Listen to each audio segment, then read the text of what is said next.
नमस्कार दोस्तों, मेरे यूट्यूब चैनल #एमएच जयकर में आपका स्वागत है। दोस्तों, जितने भी साथी हमारी चैनल्स में नए हैं तो चैनल को सब्सक्राइब कर लीजिएगा तथा शेयर भी कर दीजिएगा। दोस्तों, जैसा कि आपको पता चल गया होगा, ऑर्डर 29 तारीख को पब्लिश किया जाएगा। सुबह 10:15 से लेकर 11:15 के बीच में कन्फर्मेशन पब्लिश कर दिया है। टाइम डेट तो वही रहेगी। अब टाइमिंग की तो पता नहीं, थोड़ा कम ज़्यादा भी हो सकता है टाइमिंग, क्योंकि हो सकता है, मेरे ख्याल से इतना है कन्फर्म है कि लंच के पहले पहले आपको पता चल जाएगा।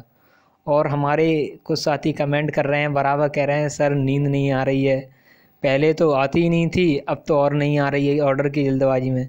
तो उनको 29 तारीख जो है वो बहुत ही भारी लग रही है। तो उन लोगों को इतना कहना चाहूँ, आप लोग निश्चिंत रहें और जो भी फैसला आएगा बिल्कुल उचित फैसला आएगा, क्योंकि पढ़ने वालों के साथ बिल्कुल भी अन्याय नहीं होगा, ये कन्फर्म है।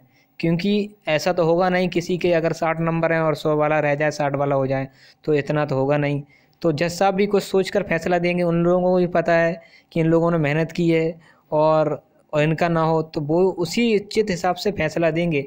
और इतनी कन्फर्म है, जैसे कुछ हमारे साथी कह रहे हैं कि रिजवान चचा कह रहे थे कि ऑर्डर इसी सप्ताह में आ जाएगा, देखो आ गया। हमने कहा रिजवान चचा तो ये भी कह रहे थे कि कट ऑफ जो रहेगी वो 90-97 रहेगी, क्या वो भी कट ऑफ ये भी कह दें तब जाने? तो नहीं, इस पर बोलने के लिए राजी नहीं है। सिर्फ इतना बताने के लिए राजी हैं कि रिजवान चचा ने ये कहा था कि कट ऑफ ऑर्डर जो है, ऑर्डर वो इसी मार्च के अंतिम सप्ताह में आ जाएगा। वो ठीक है, तो उसके साथ उन्होंने ये भी तो लिखा था कि जो कट ऑफ रहेगी वो 90-97 रहेगी। रिजवान चाचा इसकी भी भविष्यवाणी कर दें तब जाने।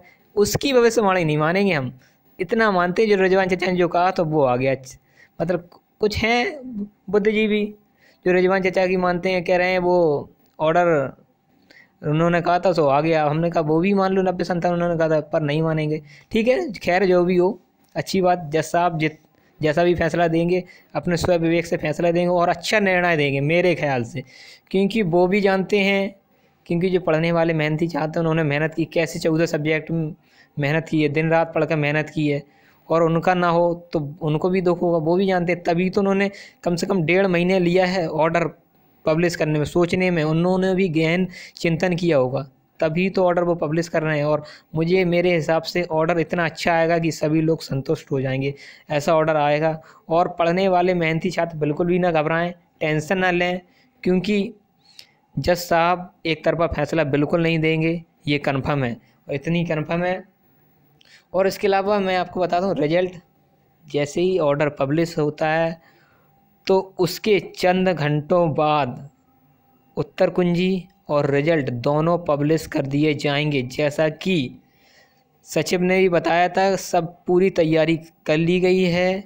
जैसे ही ऑर्डर पब्लिश होता है चंद घंटों के अंदर मैं आपका रिजल्ट तथा उत्तर कुंजी दोनों जारी कर दूं। और जितने भी साथी हैं वो पूछ रहे हैं कि उत्तर कुंजी में हमारे कितने नंबर बढ़ेंगे, तो मैं उनसे बता देता हूं, उत्तर कुंजी में कन्फर्म 101% 2 नंबर कॉमन सभी को मिलेंगे, और ज़्यादा से ज़्यादा 3 नंबर कन्फर्म, 2 नंबर और ज़्यादा से ज़्यादा 3 नंबर, इससे अधिक कोई भी आशा नहीं। अब वो तो मुझे मतलब मालूम नहीं, पर मैं अपने हिसाब से कह रहा हूँ, कन्फर्म 2 नंबर बढ़ेंगे और अधिक से अधिक 3 नंबर, इससे अधिक और कुछ नहीं होगा रिवाइज आंसर की में। और दोस्तों बिल्कुल भी टेंशन ना लें, आराम से रहें। 29 तारीख को बिल्कुल घबराएं ना। जैसा रिजल्ट ऑर्डर आएगा, ऑर्डर तो जज साहब के ऊपर है, जैसा भी दें। पर मेरे हिसाब से भी ऑर्डर जो आना चाहिए, मेहनती छात्रों के साथ अन्याय नहीं होना चाहिए, क्योंकि उन्होंने मेहनत की है। और जज साहब को ऐसा ऑर्डर देना चाहिए जिससे सभी लोग संतुष्ट हो जाएं। अब देखते हैं, जज साहब के ऊपर है कैसा निर्णय देते हैं, कैसा नहीं देते हैं। और रही बात, कुछ हमारे साथी पूछ रहे थे कि बीएड बाहर हो जाएगा, तो मैं उनको बता दूंगा, बीएड कभी भी बाहर नहीं होगा इस भर्ती से, मैं इतनी गारंटी साथ देता हूँ। क्योंकि अब बीएड बराबर ही भी एलिजिबल हो गया है प्राइमरी के लिए, क्योंकि आपको भी पता है संशोधन। और इसके अलावा राजपत्र में भी लिखा जा चुका है बीएड को शामिल, एनसीटी गाइडलाइन में भी लिखा है बीएड को शामिल कर लिया। तो किसी भी कंडीशन में बीएड बाहर नहीं होगा, चाहे कोई भी कितना भी जोर लगा ले, पर बीएड किसी भी कंडीशन में बाहर नहीं होगा, ये समझ लीजिए। बीएड जितने भी और भी साथी हैं जो बीएड को बाहर कराने के लिए सोच रहे हैं, तो उनसे मैं इतना ही कहना चाहूँगा कि बीएड तो बाहर नहीं होगा। आप हो सकता है अपने पढ़ने में ध्यान लगाएं तो आपको सफलता ज़रूर मिल जाएगी। जितना टाइम आप बीएड को बाहर करने में लगा रहे हैं, इतनी सोच समझ कर यहाँ केस कर रहे हैं, वहाँ कर रहे हैं, उससे कुछ नहीं होगा।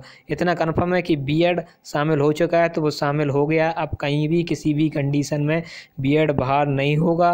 हमारे जितने भी साथी हैं, मैं उनसे यही गुजारिश करता हूँ, आप मन पढ़ाई में लगाइए, कंपटीशन पर। हाँ, हम लोग इतने ज़रूर मानते हैं कि सरकार हम लोगों को ब्रिज कोर्स करा दे तो हम लोग भी बीएड वालों के साथ में अवेलेबल हो जाएं, जितने भी एग्ज़ाम होते हैं तो वो उसके लिए आप वो कर सकते हैं, मतलब आपके लिए उसके लिए आप आंदोलन चला सकते हैं, आप उसके लिए पहल कर सकते हैं सरकार द्वारा। पर आप सोचोगे बीएड बाहर हो जाए, तो बीएड किसी भी कंडीशन में बाहर नहीं होगा। जितने भी साथी हैं, मैं उनसे यही कहना चाहता हूँ, बीएड कभी भी किसी भी कंडीशन बाहर नहीं। और बीएड वाले जितने भी भाई हैं वो निश्चिंत रहें, आप कभी भी बाहर नहीं हो इस भर्ती से।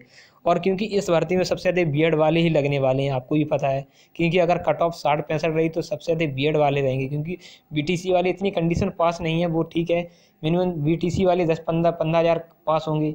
इसके अलावा बाकी पीटीसी अगर 60-65 कट ऑफ रही तो मुश्किल से 2-3 हज़ार शिक्षा में तो पास हो पाएगा। 15 हज़ार के समथिंग बीटीसी, और उसके आगे जितनी भी सीटें रहेंगी सब बीएड वाले ले जाएंगे, कन्फर्म है। तो बीएड किसी भी कंडीशन में बाहर नहीं होगा, आप लोग परेशान ना हो। ठीक है दोस्तों, निश्चिंत रहें, आराम करें, बिल्कुल फ्रेश मूड में रहें, कुछ भी नहीं होगा। फैसला जो कुछ भी आएगा, पढ़ने वालों के साथ बिल्कुल भी अन्याय नहीं होगा, ये मैं कह रहा हूँ, ये आप देख लेना। क्योंकि कट ऑफ 40-45 किसी भी कीमत पे नहीं रहेगी, कि ये भी कंफर्म है। क्योंकि अगर 40-45 रहेगी तो 60-65 क्यों नहीं रह सकती, ये भी सोचने वाली बात है। अब जज साहब के ऊपर है, जज साहब कैसा निर्णय देते हैं, कैसा नहीं देते हैं, अब जज साहब के ऊपर है। ठीक है दोस्तों, मस्त रहिए, निश्चिंत रहिएगा।